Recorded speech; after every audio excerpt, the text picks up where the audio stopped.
तेरी बीवी उस्मान से उतरी हुई है जो भाग के तेरे साथ आई हुई है। आज पार्लियामेंट के फ्लोर पर खड़े होकर जिस बेहूदगी का मुजाहरा वजीर तालीम साहब कर रहे हैं, तो इस मुल्क की तालीम का हाल आप खुद इसका अंदाजा लगा लीजिए, तसव्वुर कर लीजिए। अस्सलाम वालेकुम, मैं हूं नोमान खान। नाज़रीन इकराम, वीडियो के आगाज में मैं आपको एक और वीडियो दिखाना चाहता हूं, और ये वीडियो जब आप देखेंगे तो आप तसव्वुर कर लीजिए कि जब पाकिस्तान मुस्लिम लीग नून से सियासत नहीं होती तो वो बेहूदगी कैसे करते हैं। आप ये वीडियो मुलाहिजा कीजिए। मरियम नवाज होटल में अकेली नहीं थी, वो तो होटल था जहां तुमने दरवाजा तोड़ा।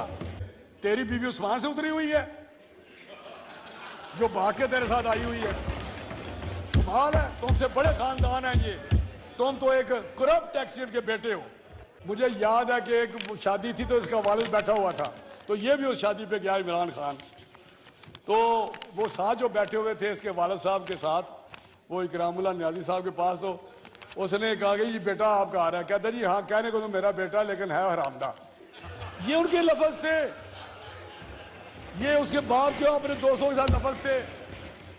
वीडियो आपने देखी, और बदकिस्मती की बात यह है कि ये हमारे मुल्क के वजीर तालीम है। आज से चंद रोज कबल ये किसी यूनिवर्सिटी की कन्वोकेशन में एक चीफ गेस्ट के तौर पर वहां पर मौजूद थे, और वहां भी उन्होंने कुछ इस किस्म की गाली दी थी, राजपूत कौम को गाली दी थी। वहाँ भी राणा वाइस चांसलर लगा हुआ है। मैं अगले दिन कह रहा था राणा मुझे मिले, राणा इकरार साहब, तो मैंने कहा यार मुझे बताएं, राणे तो हुक्मरान होते हैं, आप हैं जो एग्रीकल्चर शुरू कर लिया आपने। राणे तो हुक्मरान होते हैं, आप हैं जो एग्रीकल्चर शुरू कर लिया आपने। राणे तो हुक्मरान होते हैं, आप हैं जो एग्रीकल्चर शुरू कर लिया आपने। आज पार्लियामेंट के फ्लोर पर खड़े होकर जिस बेहूदगी का मुजाहरा वजीर तालीम साहब कर रहे हैं, तो इस मुल्क की तालीम का हाल आप खुद इसका अंदाजा लगा लीजिए, तसव्वुर कर लीजिए कि इस मुल्क के मुस्तकबिल का क्या हाल होगा, इस मुल्क के तालिब इल्मों का क्या हाल होगा जिस मुल्क में वजीर तालीम का यह हाल है। नाज़रीन इकराम, पाकिस्तान मुस्लिम लीग नून का हमेशा से यह वतीरा रहा है कि जब वो सियासत नहीं कर सकते या सियासी लिहाज से किसी अपने मुखालिफ का मुकाबला नहीं कर सकते, तो वो बेहूदगी पर उतर आते हैं, वो इस किस्म की बेशर्मी और डिटाई पर उतर आते हैं। मैं आपको माजी में लेकर चलता हूं, और माजी में बेनजीर के साथ जब नवाज शरीफ का पाला पड़ा, और बेनजीर इसी तरह मकबूलियत की जोबन पर थी जो आज पाकिस्तान तहरीक इंसाफ के चेयरमैन इमरान खान मकबूल हैं। बिल्कुल इसी तरीके से नवाज शरीफ को उस वक्त खतरा था, नवाज शरीफ को लोग नापसंद किया करते थे, बल्कि आज से कई गुना ज्यादा उस वक्त भी नापसंद किया करते थे।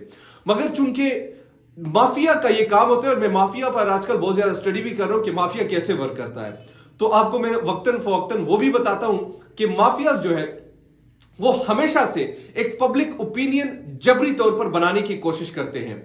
वो झूठ और नीच दर्जे की हरकत करते हैं। वो पब्लिक ओपिनियन की बजाय वो इस किस्म की हरकत करते हैं कि आपकी जात पर अटैक करते हैं। मिसाल के तौर पर माजी में बेनजीर के खिलाफ जो उनने नंगी तस्वीर हेलीकॉप्टर से फेंकी, अखलाक से गिरी हुई हरकत थी। अच्छा, ये सिर्फ शरीफ खानदान में नहीं है, ये पूरे पाकिस्तान में एक जेनेटिक मसला है। और जेनेटिक मसला यानी जिस तरीके से खानदानों का एक मसला होता है, एक खानदान में कोई बीमारी है तो वो उसी पूरे खानदान में उसकी जड़ें होती हैं। ये बिल्कुल पाकिस्तान मुस्लिम लीग नून की ये बीमारी है, और जिनका पाकिस्तान मुस्लिम लीग नून से शायद एक का दुक्का जिनको ये बीमारी लाग नहीं होगी, लेकिन बाकी सबको ये बीमारी है कि ये अखलाकियात से आरी हुए लोग होते हैं। ये अखलाकियात इनके अंदर होती नहीं है। ये बेशर्मी और डिटाई की आला तरीन दर्जे पर फाइज लोग होते हैं। यानी ये कोई गुफ्तगू है, ये पार्लियामेंट के फ्लोर पर जो मैंने आपको ये गुफ्तगू सुनाई, ये वजीर तालीम है। मुझे और किस चीज का अफसोस नहीं, कम से कम अपने मुल्क के इस ओहदे का एक अफसोस जरूर है कि एक ऐसा शख्स जो मेरे वतन का वजीर तालीम है, एक ऐसा शख्स जो मेरे जिनसे लोग उम्मीदें वाबस्ता करते हैं कि उनके लिए स्कॉलरशिप का ऐलान करेंगे, उनके लिए स्कूल्स बनाएंगे, उनके लिए कॉलेजेस बनाएंगे, उनसे बेहतर इंजीनियर्स बनाएंगे, डॉक्टर्स बनाएंगे, उनके फलाह के लिए काम करेंगे। लेकिन बजाय इसके वो क्या कर रहे हैं, वहां पार्लियामेंट के फ्लोर पर खड़े होकर हरामदा, फलादा वगैरह वगैरह इस किस्म के अलकाबात जो हमारे स्टूडेंट्स भी देखते हैं, हमारे तालिब इल्म भी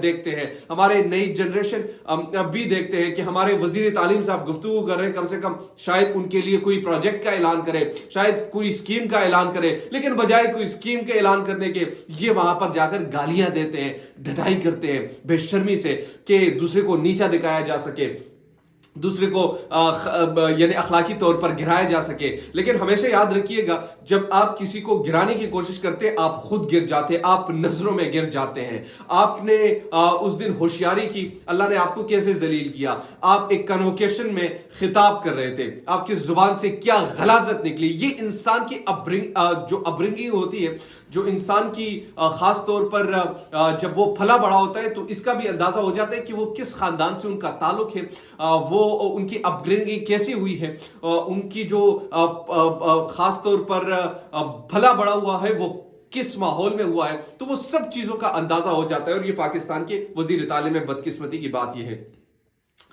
شان شاہد جو اداکار ہیں انہوں نے کہا کہ موجودہ صورتحال وہ مستقبل نہیں ہے جس کا ہم تصور کیا تھا. جو اس وقت کی صورتحال ہے یقیناً آپ کو بھی معلوم ہے, مجھے بھی معلوم ہے, ایک مایوسی ہے, اور مایوسی اس قدر مایوسی ہے کہ ہر طرف سے مایوسی ہی مایوسی نظر آتی ہے. ہر کوئی اپنی مفاد کی جنگ لڑ رہا ہے, ہر کسی کی اپنی مفادات ہے, اور اپنی مفادات کی جنگ کی خاطر وہ ہر کسی بھی قسم کی حرکت کرنے کو تیار ہوتے ہیں. 3-2 سے سپریم کورٹ کے فیصلے پر 5 ججوں کے دستخط ہیں. اعتزاز احسن نے, اچھا مسئلہ یہاں پر کیا ہے, اب سپریم کورٹ میں مسئلہ 3-2 اور 2-3 کا ہے. خیر اس میں نیکسٹ ویڈیو میں بات کروں گا کہ یہ کیا ہے, لیکن جو اہم چیزیں ہیں, اہم خبریں ہیں, وہ میں آپ سے ابھی شیئر کر دیتا ہوں.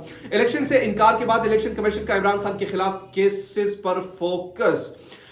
ایک طرف الیکشن نہیں کروا رہے, الیکشن سے بھاگ رہے. چیف الیکشن کمیشن جو اس وقت ایک مہرہ بنا ہوا ہے, اسٹیبلشمنٹ کا مہرہ بھی بنا ہوا ہے, سیاستدانوں کا مہرہ بھی بنا ہوا ہے. اگر کوئی شخص یہ کہتا ہے کہ یار یہ ایک آپ تصور کیجئے کہ یہ آزاد شخص ہے, تو مجھے اس شخص پر خاص طور پر ہنسی آئی کہ آزاد ایسے ہوتے ہیں, آزادانہ فیصلے ایسے ہوتے ہیں. بہرحال پاکستان میں کوئی بھی شخص آزاد نہیں, ایک ہی شخص آزاد ہوتے ہیں. ایون کہ پرائم منسٹر بھی ان کا غلام ہوتا ہے, اور وہ شخص جو کہتا ہے پرائم منسٹر بھی کہتا ہے جی سر. اور پھر شہباز شریف کے حوالے سے تو مشہور ہے کہ 40 منٹ تک یہ شخص جو ہے وہ بدتمیزی یعنی کس قسم کی گفتگو ان کے سامنے کیا کرو تو یہ سن لیتا ہے. تو یہ جنرل باجوہ نے ان کے حوالے سے کہا ہے. انٹیلیجنس ایجنسیوں کی جو رپورٹس سپریم کورٹ میں پیش ہوئی ہیں, مجرموں کی ٹولے کی جانب سے سپریم کورٹ آف پاکستان پر حملے جاری ہیں. جس طریقے سے سپریم کورٹ آف پاکستان اور چیف جسٹس پر یہ حملے کر رہے ہیں, اس سے یہ بات تو واضح طور پر ہمیں نظر آتی ہے کہ یہ حملے بنیادی طور پر خاص طور پر اپنے فائدے پہنچانے کے لیے, پولیٹیکل گیم کو سٹرانگ کرنے کے لیے یہ فائدہ لیا جانے کا امکان ہے, یا لیا جائے گا, یا لیا جا رہا ہے. اچھا کیسی بات کریں, 2 اسمبلیاں تحلیل ہو چکی ہیں, اب ان پر انتخابات نہیں ہوں گے کیا؟ آپ لوگ کو یہ اختیار کس نے دیا؟ بار بار یہ سوال سپریم کورٹ بھی الیکشن کمیشن سے پوچھ رہی ہیں کہ آپ جو ہے خاص طور پر آپ کو یہ اختیار کس نے دیا ہے کہ آپ الیکشن کی ڈیٹ ایکسٹینڈ کریں. اب اس سوال کا جواب وہ کیسے ڈھونڈے گی, کیسے وہ کرے گی؟ بہرحال یہ اب تک کی جو اہم تفصیلات تھی میں نے آپ سے شیئر کی. امید کرتا ہوں کہ آپ خیریت سے آپ کو یہ ویڈیو پسند آئی ہوگی. اگر ابھی تک آپ نے ہمارے چینل کو سبسکرائب نہیں کیا تو کائنڈلی سبسکرائب کیجئے, بیل آئیکن کو پریس کیجئے تاکہ نہیں آنے والی اور لیٹسٹ اپڈیٹ سے آپ باخبر رہے. اسی کے ساتھ مجھے یا نعمان خان کو دیجئے پاک افیئر سے اجازت. اللہ نگہبان.